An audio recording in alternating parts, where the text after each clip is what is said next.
Welcome my YouTube channel. यह video 9th class के set 2 के जितने भी प्रश्न हैं उनके उत्तर को बताया गया है इस वीडियो में। यदि आपको यह वीडियो अच्छा लगता है तो वीडियो को लाइक, कमेंट और शेयर करें और इस चैनल को सब्सक्राइब कर दें ताकि आने वाली नोटिफिकेशन आपको मिलते रहे। तो देखते हैं पहला क्वेश्चन क्या है। पहला क्वेश्चन है, नात्सी पार्टी का संस्थापक कौन था? जर्मनी का जो नात्सी पार्टी था उसका संस्थापक कौन था? तो आंसर है Anton Tressler. Anton Tressler Nazi party का स्थापना किया था, लेकिन इसका बागडोर संभालने वाला एडोल्फ हिटलर था। दूसरा क्वेश्चन है, झूम या घुमंतू खेती किसे कहते हैं?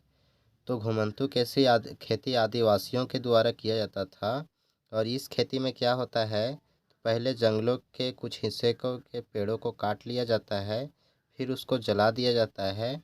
उसके बाद वो जो राख बचता है उस राख में बीज को बो दिया जाता है। फसल हो जाने के बाद उसे काट लिया जाता है और फिर उसमें खेती की जाती है। उसके बाद कुछ समय के बाद इसे छोड़कर आगे चल दिया जाता है, मतलब उस स्थान को छोड़ दिया जाता है।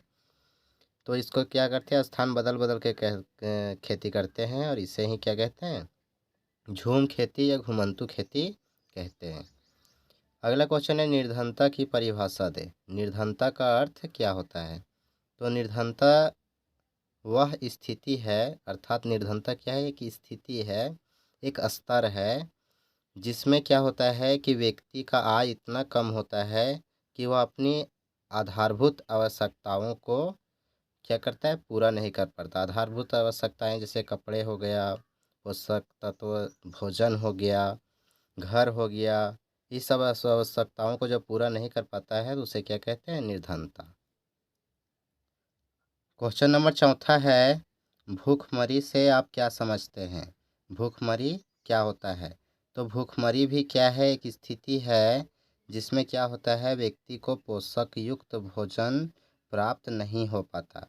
अर्थात जो भोजन में पोषक के तत्व होनी चाहिए, कार्बोहाइड्रेट, विटामिन, वसा, खनिज लवण, ये सब जब भोजन में कम मात्रा में मिलता है या फिर कोई कोई कोई कोई क्या होता है, पोषक तत्व मिलता ही नहीं है, तो उसे क्या कहते हैं, जिसके कारण क्या होता है, व्यक्ति का शरीर अंग खराब होने लगता है और इसी को ही भूखमरी का नाम दिया गया है।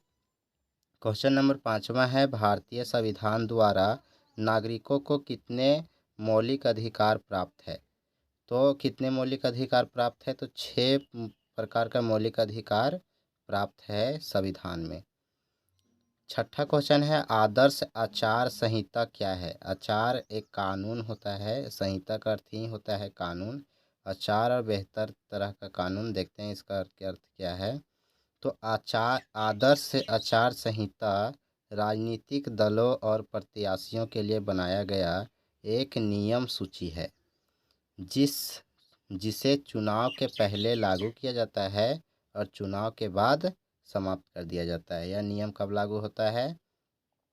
तो चुनाव से पहले लागू होता है, चुनाव के बाद समाप्त कर दिया जाता है। और ये नियम राजनीतिक दलों या प्रत्याशियों, जैसे कि नगर पालिका, मुख्यमंत्री का चुनाव होता है, उस समय इसे लागू कर दिया जाता है। उन लोग पर लागू होता है जिसमें कुछ नियम होता है जिसके अनुसार उन लोग को प्रचार प्रसार करना पड़ता है, अपना कार्य करना पड़ता है।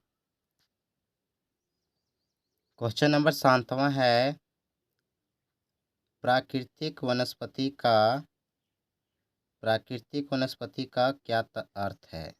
प्राकृतिक वनस्पति क्या होता है? तो आंसर क्या है, प्राकृतिक वनस्पति का तात्पर्य उन पेड़ पौधों से है जो मानव के सहायता के बिना प्राकृतिक रूप से उठते हैं, अपना भोजन और क्या करते हैं, स्वयं प्राप्त करते हैं।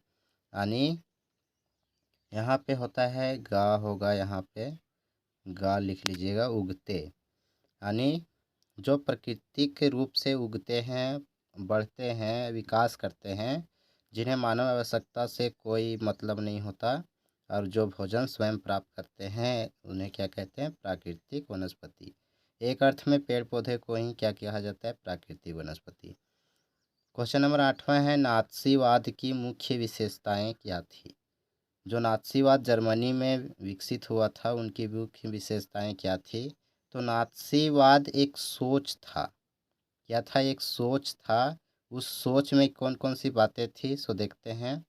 पहला कि आर्य, वहाँ पे एक जाति था जो जिसे जर्मन भी कहा जाता है। उनका कहना था कि विश्व की सर्वश्रेष्ठ नस्ल है। नात्सीवाद सोच के अंतर्गत जर्मन विश्व का सर्वश्रेष्ठ नस्ल है, उसे अपनी शुद्धता बनाए रखनी चाहिए। दूसरा क्या है नात्सीवादी सोच? तो है नात्सियों का मानना था कि श्रेष्ठ जाति जर्मन जीवित रहेगी तथा हीन यानी यहूदी जाति के जो लोग रहेंगे उन्हें नष्ट होना पड़ेगा। नात्सियों का क्या मानना था कि श्रेष्ठ जाति जो जर्मन जाति है वही केवल जीवित रहेंगे, बाकी जो हीन जाति है यहूदी उसे क्या करना होगा? नष्ट होना होगा। अगला क्या था इनकी विशेषता? तो नात्सीवाद के अनुसार क्या कहना था कि राज्य सबसे ऊपर है। लोग ये राज्य के लिए हैं, राज्य लोगों के लिए नहीं है। अर्थात राज्य लोगों के लिए कुछ नहीं करेगा, लेकिन लोगों को राज्य के लिए सब कुछ करना पड़ेगा। ये क्या था? नात्सीवाद की और बहुत सारे सोच था, बहुत सारे विशेषता था, लेकिन यहाँ पे नंबर के अनुसार 3 सेट किया गया है। तो चलिए देखते हैं आगे और क्या क्वेश्चन है। अगला पॉइंट है नात्सीवाद लोकतंत्र तथा साम्यवाद को जड़ से मिटा देना चाहता था। अर्थात लोकतंत्र जो भी था जनता के लिए ये जो था उसे नहीं पसंद करता था। दूसरा है नात्सीवाद युद्ध तथा शक्ति के प्रयोग को राज्य के विस्तार के लिए आवश्यक मानता था। क्या कहता था? कि युद्ध और शक्ति का प्रयोग से राज्य विस्तार किया जा सकता है। तो ये 4 पॉइंट थे नात्सीवाद का सोच कहिए या फिर उसकी विशेषता। अगला क्वेश्चन है वनों का जीवन से किस प्रकार संबंध है? अर्थात वन जो है वो हमारी जीविका, जो हम लोग जीते हैं, कमाने के लिए खाते हैं, तो जीविका यानी जीने के लिए से किस प्रकार संबंध है? क्या लगता है वनों से हमारा कुछ भी जीविका चलता है? अगर चलता है तो कैसे? तो देखते हैं वनों का जीविका से गहरा संबंध है। वन मानव अपनी आजीविका के लिए वन उत्पाद का ही प्रयोग करना, मुख्य रूप से वनों से प्राप्त होने वाले उत्पादों जैसे जलावन के लिए लकड़ियाँ प्राप्त करते हैं, झोपड़ियों के लिए जो झोपड़ी बनाने के लिए लकड़ी प्राप्त करते हैं, और कृषि उपकरणों के लिए भी क्या करते हैं? लकड़ी प्राप्त करते हैं, और पशुओं के लिए चारा प्राप्त करते हैं आदि वनों पर ही निर्भर है। अर्थात हमारी आजीविका के लिए अगर कहा जाए तो वनों से बहुत ही गहरा संबंध है हर प्रकार से। जैसे जलावन के लिए लकड़ियाँ, झोपड़ियों के लिए भी लकड़ी, कृषि के लिए लकड़ी तथा पशुओं चारा आदि के लिए वनों पर ही निर्भर है। जड़ी बूटी भी हम लोग लकड़ी जंगल से ही प्राप्त करते हैं। ठीक है, महुआ, कंद, फूल, फल आदि बीज कर क्या करते हैं? बाजार में बेचा करता है, किया जाता है, जिससे उनकी आजीविका चलता है। साथ ही रबड़, कागज, फर्नीचर आदि वस्तुओं का निर्माण के लिए वन उत्पाद जरूरी होता है। तो इस तरह से क्या देखते हैं कि हमारा वन जो है वो हमारे जीविका से बहुत गहरा संबंध रखता है। क्वेश्चन नंबर 10वां है निर्धनता रेखा में समय और स्थान के साथ परिवर्तन होता है। जैसे कि कोई गरीब है तो अमीर होता है, अमीर है तो गरीब होता है, इस तरह से परिवर्तन होते रहता है। तो बोलता है उदाहरण के साथ ही इस कथन का समर्थन करें। तो उत्तर क्या है कि यह कथन सत्य है कि समय और स्थान के साथ निर्धनता रेखा में परिवर्तन होता है। ये सत्य है। समय के साथ कृषि एवं औद्योगिक क्षेत्र में विकास होता है जिससे लोगों को रोजगार प्राप्त होता है और उनकी आय में वृद्धि होती है, जिससे वे गरीबी रेखा से ऊपर चले जाते हैं अर्थात जो बिलो पॉवर्टी लाइन होता है वो उससे क्या हो जाते हैं, ऊपर चले जाते हैं, गरीबी रेखा से ऊपर चले जाते हैं। स्थान परिवर्तन होने से, ये समय के परिवर्तन होने से देखें कि उद्योग कृषि क्षेत्र में विकास होता है, रोजगार मिलता है, उनकी आय बढ़ती है और वह अमीर होते हैं। लेकिन स्थान परिवर्तन से भी क्या निर्धनता रेखा में परिवर्तन होता है? तो देखते हैं, स्थान परिवर्तन होने से अर्थात ग्रामीण क्षेत्र से शहरी क्षेत्र में जाने से, या फिर एक देश से दूसरे देश में चला गया, एक राज्य से दूसरे राज्य में चला गया, ऐसे से क्या होता है, लोगों का जीवन स्तर ऊंचा होता है, क्योंकि वहाँ पे बेहतर रोजगार मिलता है। शहरों में, गांव में क्या मिलेगा? नहीं मिलता है। और वे जल्दी निर्धनता रेखा से ऊपर चले जाते हैं। तो स्थान और समय दोनों में अगर परिवर्तन होता है तो निर्धनता में परिवर्तन हो सकता है। अगला क्वेश्चन है, कौन लोग खाद्य असुरक्षा से अधिक ग्रस्त हो सकते हैं? अर्थात ऐसे कौन से लोग हैं जिन्हें खाना नहीं मिलेगा, नहीं मिल सकता है, यानी भूखे रह सकते हैं, भूखे मर सकते हैं? कौन लोग हैं जो हो सकते हैं, अभी है नहीं, जैसा अभी उसके पास खाना है, लेकिन हो सकता है भविष्य में उसके पास खाना ना हो। ठीक है, तो अखाद्य से क्या हो सकते हैं, असुरक्षित हो सकते हैं। वे कौन लोग हैं? तो उत्तर देखते हैं, तो अनुसूचित जाति, अनुसूचित जनजाति अर्थात SC ST के जो लोग होते हैं, वह कुछ अन्य पिछड़े वर्ग के लोग भी होते हैं जो भूमिहीन हैं अथवा थोड़ा बहुत कृषि पर निर्भर है। ये लोग क्या होते हैं, खाद्य सुरक्षा से, खाद्य असुरक्षित असुरक्षा से क्या हो सकते हैं, ग्रसित हो सकते हैं अधिक। पारंपरिक सेवाएं प्रदान करने वाले लोग, अपना काम करने वाले कामगार, भिखारी आदि वर्गों के लोग भी किसी कारण से खाद्य असुरक्षा से अधिक ग्रसित होते हैं। आगे अगला कौन लोग हैं, तो राष्ट्रीय आपदा आने से गरीबी रेखा से ऊपर के लोगों को भी खाद्य सुरक्षा से ग्रस्त हो सकते हैं।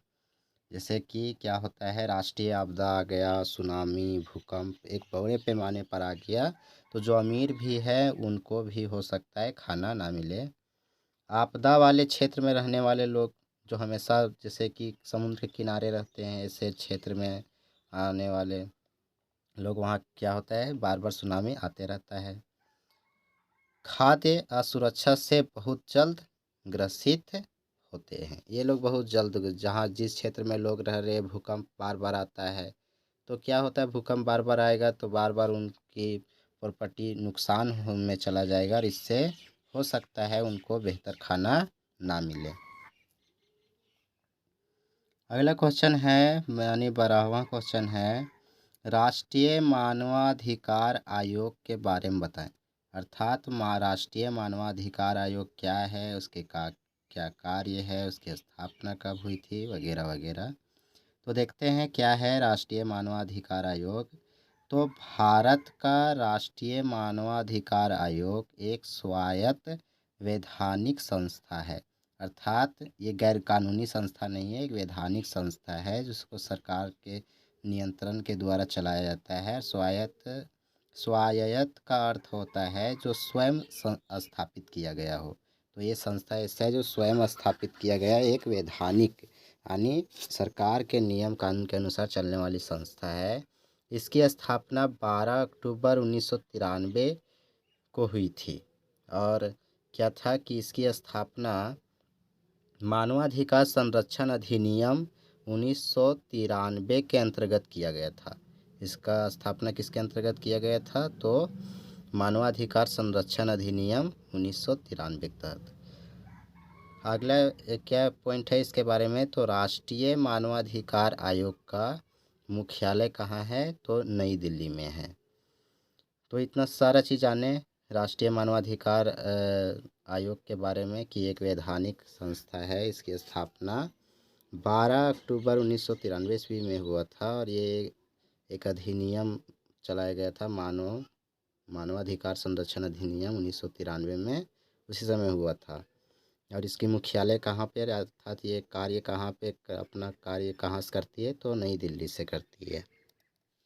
अगला पॉइंट है, अगला पॉइंट क्या है, तो इस आयोग के प्रथम अध्यक्ष रंगनाथ मिश्रा थे और वर्तमान अध्यक्ष जो है मानवाधिकार आयोग के, वो है अरुण कुमार मिश्रा हैं। यानी प्रथम अध्यक्ष जिस समय बना था रंगनाथ मिश्रा थे, लेकिन अभी वर्तमान में अरुण कुमार मिश्रा हैं।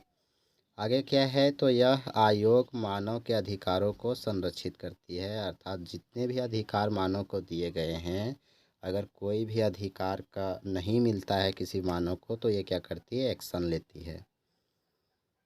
क्वेश्चन नंबर 13 है, क्वेश्चन नंबर 13 क्या है, तो भारत में स्वतंत्र एवं निष्पक्ष चुनाव की क्या चुनौतियां हैं। अर्थात भारत में स्वतंत्र और निष्पक्ष, किसी तरह से कुछ भेदभाव लड़ाई झगड़ा ना हो, मतलब कि किसी तरह से कोई दबाव ना हो, ऐसा चुनाव हो, इसके पीछे चुनौतियां क्या है, प्रॉब्लम क्या है। तो देखते हैं भारत में स्वतंत्र एवं निष्पक्ष चुनाव का प्रॉब्लम क्या है, क्यों नहीं हो पाता है। तो पहला चुनौती है कि ज़्यादा रुपये पैसे वाले उम्मीदवार क्या करते हैं और पार्टियां क्या करते हैं, गलत तरीके से चुनाव जीत जाते हैं, पैसे देकर या फिर डरा कर धमका कर, तो हमने ये किया वे किया, इस तरह से क्या करते हैं, जीत जाते हैं। तो निष्पक्ष तो हुआ नहीं, साफ सुथरा हुआ नहीं। दूसरा क्या है, देश के कुछ इलाकों में आपराधिक उम्मीदवार दूसरों को चुरा के मैदान से बाहर, चुनाव होना चाहिए यहाँ पे चुनाव होगा, दूसरों को चुनाव के मैदान से बाहर रखता है। मतलब इसका मतलब क्या है कि जो भी दबंग किस्म का व्यक्ति होता है, वो क्या करता है कि साधारण व्यक्ति को जो अच्छा बेहतर प्रदर्शन कर सकता है, विकास कर सकता है, उसको चुनाव क्षेत्र में आने ही नहीं देता, टिकट लेने ही नहीं देता है। तो कैसे होगा, और स्वयं पार्टी का टिकट प्राप्त करने में सफल हो जाता है, और इससे आपराधिक लोग पार्टी भी टिकट भी प्राप्त कर लेते हैं। आगे क्या देखते हैं, तो अलग अलग पार्टियों में कुछ परिवारों का जोर है। जैसे एक कोई कोई पार्टी होता है जिसमें उसके परिवार के ही लोगों का क्या होता है, बोलबाला होता है, और उनके रिश्तेदार आसानी से टिकट पा जाते हैं। कांग्रेस पार्टी में देखा जाए तो जितने भी नेता बने हैं सब एक ही परिवार से आते हैं, तो ऐसे भी स्वतंत्र निष्पक्ष चुनाव नहीं हो पाता, ये भी प्रॉब्लम है। तो प्रॉब्लम क्या है कि कुछ परिवारों का पार्टियों में कुछ ज़्यादा नाम होता है, इज्जत होता है, उनके रिश्तेदार ही जीत जाते हैं। अगला क्या देखते हैं कि बड़ी पार्टियों की तुलना में छोटी दलों और निर्दलीय उम्मीदवारों को कई तरह की परेशानियां उठानी पड़ती है। बड़ी पार्टियों के सामने छोटी पार्टी जो नया नया बना है, या फिर निर्दलीय उम्मीदवार जो होते हैं, उनको किसी तरह से राजनीतिक क्षेत्र में मदद नहीं किया जाता है कि तुम लड़ो, चुनाव जीतो, यही करो। ठीक है, तो ये सारा प्रॉब्लम है, अर्थात सारा चुनौतियां, जिसके कारण भारत में एक स्वतंत्र और निष्पक्ष चुनाव नहीं हो सकता। अगला क्वेश्चन है, अर्थात क्वेश्चन नंबर 14 है कि भारत में वर्षा की मात्रा पूर्व से पश्चिम की ओर घटती जाती है। अर्थात पूर्व से भारत में पूर्व अरुणाचल प्रदेश हो गया, असम मिजोरम की तरफ से वर्षा शुरू होती है, और वहाँ से होते होते ये जब पश्चिम की ओर जाती है, पश्चिम की ओर अर्थात राजस्थान गुजरात की तरफ जाती है, तो इसकी मात्रा घट जाती है। क्यों, ऐसा क्यों होता है कि पूर्व में वर्षा का जो स्तर रहता है वो अधिक रहता है, जबकि ये पश्चिम की ओर जाते जाते घट जाती है, बहुत कम मात्रा में पानी जाता है। तो उत्तर क्या है, तो बंगाल की खाड़ी, पूर्व की तरफ बंगाल की खाड़ी है, तो वहाँ से क्या होता है, बंगाल की खाड़ी से मानसून मानसून मानसून क्या होता है, तो जल से भरा हुआ हवाएं होती है जो समुद्र से उठती है, जिसमें बहुत मात्रा में जल होता है। ये हवाएं, मानसून क्या होता है, भारत में सबसे पहले उत्तर पूर्व में प्रवेश करती है, उत्तर और पूर्व दोनों उधर है, सामने है। फिर क्या करती है कि ये ऊंचे हिमालय पर्वत इन्हें आगे नहीं जाने देता, जब वहाँ से उठता है और ये जम्मू कश्मीर की तरफ पूर्व से होते हुए उत्तर की ओर जाता है, और वहाँ पे हिमालय पर्वत मिलता है तो उसे आगे नहीं जाने देता उन हवाओं को। और क्या होता है, वो वाष्प से भरी होने के कारण पवनों की यह शाखा इस भाग में खूब वर्षा कराती है। यानी उस समय उस हवाओं में बहुत सारा वाष्प होता है जल का, तो वहाँ पे वर्षा खूब होती है, रोक के रखता है कुछ समय के लिए, तो वर्षा वहाँ पे खूब होती है। उसके बाद क्या होता है कि ये मानसून पवनें जो होती है ऊंचे पर्वतों से टकराकर पश्चिम में गंगा के मैदान की तरफ मुड़ जाती है, यानी पश्चिमी क्षेत्र की तरफ ये मुड़ जाती है। जैसे जैसे ये पवनें पश्चिमी की तरफ बढ़ती जाती है, धीरे धीरे बढ़ रही है, वैसे वैसे इनकी आर्द्रता क्या होती है, कम हो जाती है। अर्थात उसमें जो हवाओं में जल की मात्रा होता है, आर्द्रता का अर्थ होता है जो उसमें जो जल की मात्राएं होती है वो धीरे धीरे कम होती है। और यही कारण से क्या होता है कि उत्तर भारत में पूर्व से पश्चिम की ओर जैसे जैसे हवाएं बढ़ती जाती है तो वर्षा होती जाती है। तो इसके कारण क्या होता है, वर्षा की मात्रा घटती जाती है। अगला क्वेश्चन है, नात्सियों ने जनता पर पूरा नियंत्रण हासिल करने के लिए कौन कौन से तरीके अपनाए। अर्थात जर्मनी का जो नात्सी पार्टी था वो अपनी जनता पर पूरा नियंत्रण चाहता था कि हम जो करें कहें वो करेगा जनता, हिलने बोले हिलेगा, और खड़ा होने बोलेंगे तो खड़ा रहेगा। इससे इस तरह से नियंत्रण करना चाहता था हिटलर अपने जर्मनी के लोगों को। तो इसके लिए वो क्या क्या तरीके अपनाया, तो देखते हैं पहला क्या किया था। आप इन सभी पॉइंटों को पहला दूसरा करके पॉइंट को, जैसे कि ये पहला हो गया, ये दूसरा हो गया, इस तरह से पॉइंट बाय पॉइंट लिख सकते हैं उत्तर को। और यहाँ पे ये भी मेंशन कर सकते हैं, नात्सियों ने जनता पर पूरा नियंत्रण हासिल करने के लिए निम्नलिखित तरीके अपनाए। उसके बाद ये सब पॉइंट लिखना शुरू करेंगे। ऐसे में लिखने से और बताते रहने से क्या होता है, वीडियो लंबा हो जाता है और आप लोग को ही पसंद नहीं आता, इसीलिए छोटा वीडियो बनाने के लिए वो सब को हटा दिया गया है। वो सब अपने आप लिख सकते हैं, उतना तेज तो होंगे ही। तो क्या देखते हैं, पहला कौन सा उपाय किया था, तो विशेषाधिकार अधिनियम मार्च 1933 द्वारा संसद के समस्त अधिकार हिटलर को देकर राज्य में तानाशाही स्थापित कर दी गई थी। यानी विशेषाधिकार अधिनियम जो था मार्च 1933 में एक विशेष अधिकार संसद के द्वारा पारित किया गया। और ये अधिकार में क्या था कि ये कहा गया कि राज्य के जितने भी अधिकार हैं वो किसे दे दिया गया, हिटलर को दे दिया गया और एक तानाशाही स्थापित कर दी गई। तानाशाही का अर्थ होता है जो चाहे वो आप हिटलर कर सकता है। दूसरा क्या है कि नात्सी पार्टी और उससे जुड़े संगठनों के अलावा क्या हुआ कि सभी राजनीतिक पार्टियों पर पाबंदी लगा दी गई। केवल नात्सी पार्टी और उससे जुड़ा जो भी संगठन था वो केवल रहेगा, और बाकी कोई भी पार्टी जर्मनी में नहीं दिखना चाहिए। तीसरा क्या था, तो अर्थव्यवस्था, मीडिया, सेना और न्यायपालिका पर राज्य का पूर्ण नियंत्रण स्थापित हो गया। हिटलर क्या किया कि अर्थव्यवस्था पर मीडिया जो बता सकता है कि आपके लिए क्या गलत है नहीं है, उस पर ही नियंत्रण स्थापित कर लिया। अर्थव्यवस्था में क्या करना है नहीं करना है सब, सेना पर भी, न्यायपालिका पर भी, अर्थात जो हम कहेंगे यानी हिटलर कहेगा वो न्याय होगा, बाकी कुछ नहीं। इस तरह से क्या किया, सब क्षेत्र पर नियंत्रण स्थापित करके राज्य पर पूर्ण नियंत्रण स्थापित कर लिया। इतना ही नहीं, रेडियो, सिनेमा तथा छापे खाने के माध्यम से नात्सी दल का प्रचार प्रसार किया गया। हर भाग से, हर अंग से, यानी रेडियो, सिनेमा से, छापा खाने यानी समाचार पत्रों के द्वारा नात्सियों का वाहवाही करवाया गया कि नात्सी ही सब कुछ है, नात्सी पर भरोसा रखो, वही तो आपके मुश्किलों से निकाल सकते हैं। पूरा तरह से उनके मस्तिष्क को, यानी कहते हैं ब्रेन वाश कर दिया गया। सभी विद्यालय तथा अन्य शिक्षा संस्थाओं पर सरकार का नियंत्रण कर, सरकार क्या किया, विद्यालय पर भी और शिक्षा संस्थाओं पर भी क्या कर लिया, नियंत्रण स्थापित कर लिया। और नात्सी शिक्षा दिया गया। कौन सा शिक्षा, नात्सी शिक्षा। नात्सी शिक्षा क्या बोले थे, एक सोच है नात्सी शिक्षा, और उस सोच के द्वारा जो भी वो सोचते थे वो शिक्षा दिया गया। बहुत सारा सब्जेक्ट को हटा दिया गया था, मैथ विज्ञान ये सब को हटा दिया गया था, नाथसी शिक्षा लाया गया था। आगे क्या देखते हैं, तो हिटलर ने यहूदियों पर अनेक प्रकार से अत्याचार किया। यहूदियों पर अत्याचार किया, उनको तड़पाया, शोषण किया, यहाँ तक कि मार दिया। शेरों से करंट लगवा कर बहुत तरह से मारता था।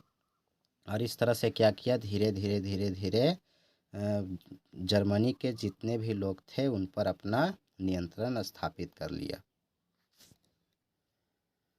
क्वेश्चन नंबर 16 है कि निम्नलिखित पर टिप्पणी लिखें। और किस पर टिप्पणी लिखना है, तो पहला है न्यूनतम समर्थित कीमत यानी समर्थन मूल्य भी कह सकते हैं। दूसरा क्या है, बफर स्टॉक। तो पहले जानते हैं न्यूनतम समर्थित कीमत के बारे में, फिर जानेंगे बफर स्टॉक के बारे में। तो न्यूनतम समर्थित कीमत क्या होता है, तो न्यूनतम समर्थित मूल्य MSP वह मूल्य है जिस पर कि सरकार किसानों से फसल खरीदती है। अर्थात क्या है, न्यूनतम समर्थन मूल्य एक कीमत है जिस पर किसानों से सरकार फसल को खरीदती है। यह मूल्य किसानों को उनकी फसल के लिए पहले से घोषित कर दी जाती है। अर्थात जैसे किसान चावल का खेती किया है तो सरकार पहले से घोषित किया जाता कर देता है कि इस वर्ष किसानों से इतनी कीमत पर हम चावल लेंगे। लेकिन एक बात बता दें कि ये मूल्य जो होता है वो इतना अधिक होता है कि अगर किसान अपने चावल को मार्केट में बेचने जाए, बाज़ार में बेचने जाए, तो उसे बहुत कम कीमत मिलेगी। अर्थात किसानों को सरकार क्या करती है, अधिक कीमत पर खरीदती है। अर्थात जो किसान अपने अधिशेष उत्पाद का होता है अधिक उत्पाद का, अगर भारतीय खाद्य निगम को बेचना चाहता है तो उसे उसी कीमत पर बेचना पड़ेगा जो कीमत पहले से ही तय की गई है। और ये कीमत इतनी तय की गई होती है कि बाज़ार में किसानों को उतनी कीमत नहीं मिलेगी। तो न्यूनतम समर्थित कीमत क्या है, एक मूल्य है जिस पर किसानों से क्या किया जाता है, तो फसलों को खरीदा जाता है। ठीक है, और ये कीमत पहले से ही तय कर दिया जाता है। दूसरा देखते हैं बफर स्टॉक क्या है। तो बफर स्टॉक एक योजना है। बफर स्टॉक क्या है, एक योजना है। इस योजना में दो मुख्य बातें हैं, देखते हैं क्या क्या, जिसके तहत सरकार किसानों से न्यूनतम समर्थित मूल्य पर अनाजों को खरीदती है ताकि किसानों को कम कीमत पर अपनी फसल को बेचना ना पड़े। अर्थात किसान दिन रात मेहनत करते हैं पानी में, धूप में, और उसे कम कीमत मिले ये सरकार नहीं चाहती है। तो इसलिए सरकार कौन सी योजना शुरू किया है, बफर स्टॉक। इससे वे क्या करते हैं, किसान से खरीद लेते हैं। उसके बाद क्या करते हैं सरकार, तो इस सरकार फसलों को खरीद कर भंडारण कर लेती है, अर्थात स्टॉक बना लेती है, कहीं रख देती है। और इस भंडारण को तब निकाला जाता है जब फसलों की कीमत, यहाँ फसल होगा, जब फसलों की कीमत बढ़ने वाली होती है या आपदा के कारण फसल नष्ट हो जाती है। अर्थात क्या होता है, दो रीज़न है यहाँ पे बम्पर स्टॉक का। पहला है कि किसान को कम कीमत ना मिले इसलिए वह खरीदती है बम्पर स्टॉक के तहत, भंडारण कर देती है। और दूसरा तब निकालती है जब फसल का कीमत बढ़ने वाली होता है। अगर बढ़ जाएगा तो जनता पर बुरा प्रभाव पड़ेगा। तो इससे जनता को बचाने के लिए, बढ़ी हुई कीमत से जनता को बचाने के लिए भी बफर स्टॉक बनाया गया है। और जब किसी आपदा के कारण फसल नष्ट हो जाता है तो ऐसी कंडीशन में फसल नहीं मिलता है तो भूखे मरेगा जनता, नहीं ना। तो इससे क्या करता है, उस भंडारण से ये फसल को निकाल कर जनता को दे दिया जाता है। जैसे कि कोरोना वायरस के टाइम में हुआ था, बहुत लोगों को कि सरकार ने क्या दिया था, तो अनाज दिया था, दाल दिया था। तो इससे कहाँ से लाया था, ये बम्पर स्टॉक के तहत एकत्रित किया गया जो भी अनाज भंडार था वहीं से निकाल कर दिया था। क्वेश्चन नंबर 17 है, भारतीय संविधान में वर्णित मौलिक अधिकारों की व्याख्या करें। भारतीय संविधान में 6 मौलिक अधिकार दिए गए हैं और मौलिक कर्तव्य की बात किया जाए तो ये 11 है। तो देखते हैं कौन कौन से मौलिक अधिकार हैं। पहला मौलिक अधिकार है समानता का अधिकार। इसके अंतर्गत कौन सा अधिकार दिया गया है? तो कानून के समक्ष समानता का अधिकार, दुकानों, होटलों, कुओं, तालाबों और स्नान घाटों में सबको एक समान माना गया है। सड़कों आदि में प्रवेश की समानता दिया गया है। रोजगार में अवसर की समानता है, हर किसी को रोजगार में एक समान अवसर दिया जाता है। और इसके अंतर्गत छुआछूत का अंत किया गया है, सबको एक समान माना गया है। दूसरा अधिकार क्या है? दूसरा मौलिक अधिकार है स्वतंत्रता का अधिकार। इसके अंतर्गत किस प्रकार का अधिकार है? तो इस अधिकार के तहत भाषण और अभिव्यक्ति की स्वतंत्रता है, अर्थात हम कहीं भी भाषण और अपने विचारों को प्रकट कर सकते हैं। दूसरा क्या है? शांतिपूर्ण ढंग से जमा होने और सभा करने की स्वतंत्रता है। कहीं भी हम जमा हो सकते हैं, इकट्ठा हो सकते हैं, समूह बना सकते हैं और सभा करने की स्वतंत्रता है। भारत में कहीं भी आने जाने की स्वतंत्रता दी गई है इस अधिकार के अंतर्गत। और भारत के किसी भी हिस्से में बसने का स्वतंत्रता का अधिकार देता है, कहीं भी भारत में जाकर बस सकते हैं। तीसरा अधिकार क्या है? शोषण के विरुद्ध अधिकार। यह कौन सा अधिकार है? इसके अंतर्गत क्या कौन सा अधिकार दिया गया है? तो मानव के साथ अगर दुर्व्यवहार होता है, किसी तरह से अत्याचार होता है, तो उसके खिलाफ हम वह व्यक्ति जिसके साथ दुर्व्यवहार हो रहा है, शोषण हो रहा है या फिर अत्याचार हो रहा है, तो वह केस कर सकता है। इसके अंतर्गत 14 वर्ष से कम उम्र के बच्चों को काम करवाने पर रोक लगाया गया है। दोनों दुर्व्यवहार किसी के साथ नहीं किया जा सकता और 14 वर्ष से कम उम्र के बच्चों से काम नहीं करवाया जा सकता। ये शोषण के विरुद्ध अधिकार के अंतर्गत उल्लेख है। अगला अधिकार क्या है? अगला अधिकार है धार्मिक स्वतंत्रता का अधिकार। इसके अंतर्गत कौन सा अधिकार दिया गया है? तो इसके अंतर्गत देखते हैं कौन सा अधिकार दिया गया है। तो इसके अंतर्गत है धार्मिक प्रार्थना का अधिकार, अर्थात धर्म कोई भी व्यक्ति किसी भी धर्म का प्रार्थना कर सकता है, उसका गुणगान गा सकता है, अपने धर्म का प्रचार प्रसार करने का अधिकार मिलता है। और वो व्यक्ति अगर चाहे तो वह दूसरे धर्म को भी अपनाने का अधिकार रखता है। अगर कोई व्यक्ति दूसरा धर्म को अपनाना चाहता है तो उसे कोई नहीं रोक सकता। अगला अधिकार क्या है? सांस्कृतिक और शैक्षणिक अधिकार। इसके अंतर्गत कौन सा अधिकार दिया गया है? तो अल्पसंख्यकों की भाषा और संस्कृति के संरक्षण का अधिकार दिया गया है, अर्थात अल्पसंख्यक की जो भाषा है, लोकल गांव की तरफ का जो भाषा होता है, उसको बचाने का और अपनी संस्कृति का रक्षा करने का अधिकार दिया गया है। कोई भी व्यक्ति अपनी भाषा और संस्कृति को बचा सकता है, उसे ना अपनाने से कोई मना नहीं कर सकता। दूसरा क्या है? अल्पसंख्यकों को शैक्षणिक संस्थाएं स्थापित करने का अधिकार है, अर्थात कोई भी विलेजर्स या विलेज का या लोकल जो अल्पसंख्यक होते हैं, वे अपनी शैक्षणिक अपने संस्कृति को आगे बढ़ाने के लिए विद्यालय की स्थापना कर सकते हैं। अगला अधिकार है और अंतिम अधिकार है, वो है संवैधानिक उपचारों का अधिकार। इसके अंतर्गत क्या होता है कि मौलिक अधिकारों को लागू करने के लिए न्यायालय में जाने का अधिकार देता है। ये अधिकार क्या देता है कि जो भी मौलिक अधिकार ऊपर दिए गए हैं उनको लागू करवाने के लिए न्यायालय जाने का अधिकार है। अर्थात इसका अर्थ क्या होता है? तो यदि आपको कोई आपके अधिकारों से रोकता है, कोई कहीं रहने नहीं देता, अपने विचार का अभिव्यक्त नहीं करने देता, तो आप इसके खिलाफ क्या कर सकते हैं? इस अधिकार के तहत कानूनी कार्रवाई कर सकते हैं। 18वां क्वेश्चन है और अंतिम क्वेश्चन है इस पीडीएफ का। क्या है? शीत ऋतु की अवस्था और उनकी विशेषताएं बताएं। अर्थात शीत ऋतु की क्या अवस्था है और उसकी क्या विशेषता है, ये बताना है। तो क्या देखते हैं? पहला क्या है कि शीत ऋतु नवंबर से आरंभ होकर फरवरी तक रहती है। शीत ऋतु की अवस्था अगर बात किया जाए तो ये कब होता है? तो नवंबर में आरंभ होता है और ये फरवरी तक रहता है।